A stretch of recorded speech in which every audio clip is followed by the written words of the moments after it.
There are many ways in which you can compare Bertsolarica to other improvisational genre in the world, but at least in my experience, I've never seen anything like the scale of first-hand attendance at an event. Here are 13 or 14,000 people that they feel they need to be there. Sua da problema, zenbait basorena, edo jakidena berotzen duena, eta bi begiradek sortzen dutena. The audience is made up equally of males and females, old and young, people from different walks of life. This is unique. I first was introduced to what was going on in the Basque Country firsthand in 2003. I don't know of any other way in which these contest genres are organized over 4 years to produce a championship. Bertsolaria da improvisatzen duen persona bat, beti ere entzulego baten aurrean bere pensamentu eta ideiak azaltzen dituen persona, ezta? Askotan, personaje baten paperetik jarduten dugu, gai jartzaileak ala agintzen diguelako, ezta? Ni Bekeko finalean 8 orduan izan ninteke Obama, handik 20 minutura izan ninteke bizikleta zahar bat, handik 20 minutura angulero bat, handik 20 minutura atletikeko jokalaria, eta handik 20 minutura maitale despetxatu. Hoien denen papelean kantatzen duen ordea, nire kasuan Andoni Egaina da. Eta entzuleak oso ongi daki, maitale despetxatua ari dela, baina Andoni Egainaren galbaetik, Andoni Egainaren filtrotik pasata gero. Eta jolas interesgarria da hori.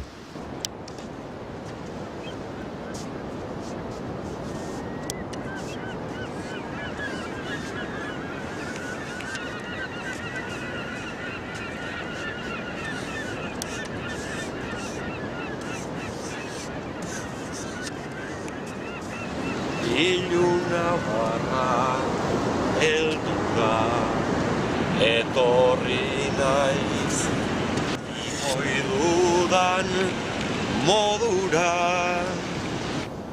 Lairarora la loi lararola, lairarolo loro lore. Bertsolariok pentsatzen dugu bukaeran esan behar duguna. Eta bukaeran esan behar dugun hortatik eraikitzen dugu bersoa. Gertatzen dena da entzulearentzat kontrako prozesua dela. Entzulea hasten da hasieratik berso entzuten eta ez daki bersolariak nora daraman.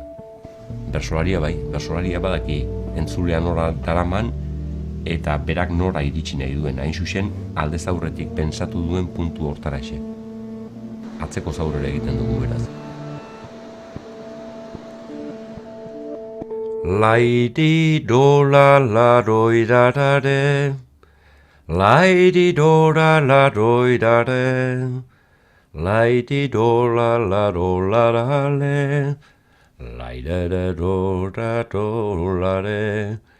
Hori baina igual monotonoegia izateko arriskua dauka. You have to manage melody, you have to manage rhyme, you have to manage different kinds of poetic structures, you have to be responding to the topic, you have to respond to the person who went before you. And so you have all those things that you have to do all at once. Baina neretzat sua dugu berso gintza, bersoa balitza, su baten baldintza. Pizt dezagun itza alaituz bizitza, hemen su horren bueltan dantzan gabiltza, hemen zu. Nobody is repeating anything from memory. It's being created right then.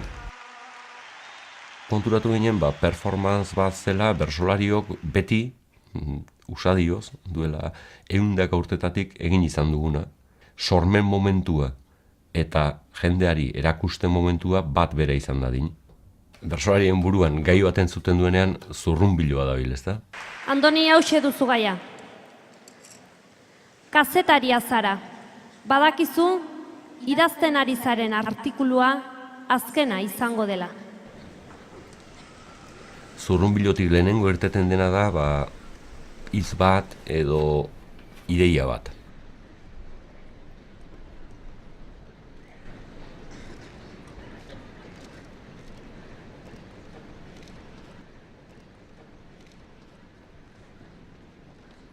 Lehenengo neurtu behar da, ideia hori egokia den zuk pentsatzen dezunerako. Gero, esaldia jarri eta esaldi hori tolestatu errima baten bukatzen dela. Gero neurtu behar duzu, ia aski errima badituzun familia hortakoak esan nahi duzuna esan ahal izateko. Eta hori ez dakit 15-20 segundutan, ezta? Eta orduan hor gertatzen dira sekulako korapiluak garunean.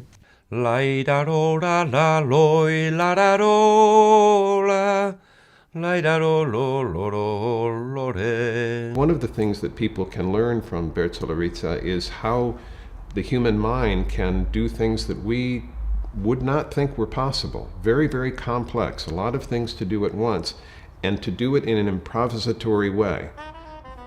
We have something like this in American slam poetry that takes place in nightclubs, and we also see something like that in many different Hispanic countries around the world, and also in Sardinia, the Mutatu Longu.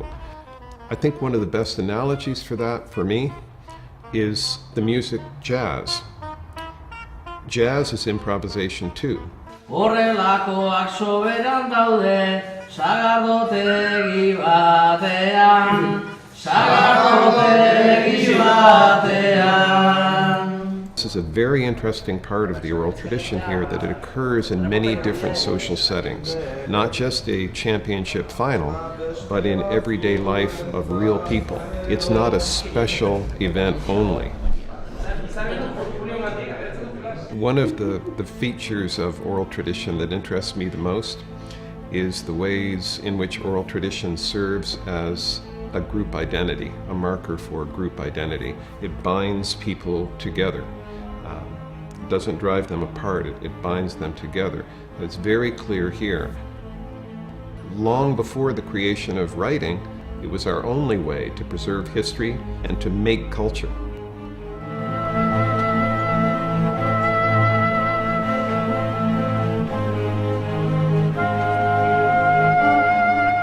Txapelketa hau berezia da niretzat ere. Zazpigarren finala, lau txapel baditu lehendik, eta egia esan ez dit ilusio ikaragarririk egiten irabazteak edo txapela jazteak, 5. Emozionalki nik uste dut iluntzeko 8 datorren igandean gehiago emozionatuko nintzakela eta postu lagunen batek irabaziko balu, nik irabaziko banu baino. Bakit ez dela lehiara joateko jarrera, baina, espero dut eguna hasi ondo sentitu eta lehiakorra izatea. I see that the competition among people is a very good-natured, positive competition. They are cooperating together, encouraging each other to get better and better and better.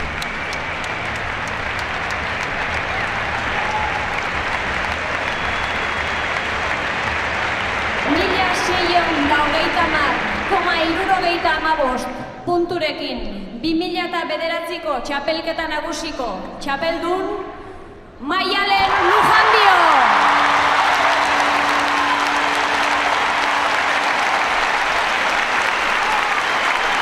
Aupa Maialen zorionak, tokatzen zaizun antzera, adiskide eta bersolari, ezin hobea baizera.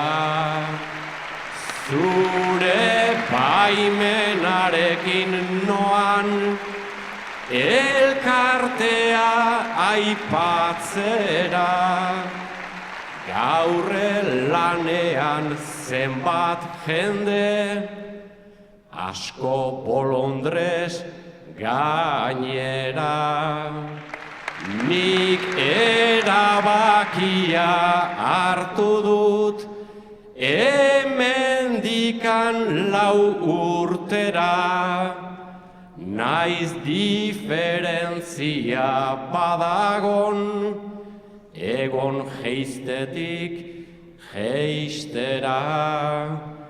Ni oso arro pasako naiz, naturala horixe da.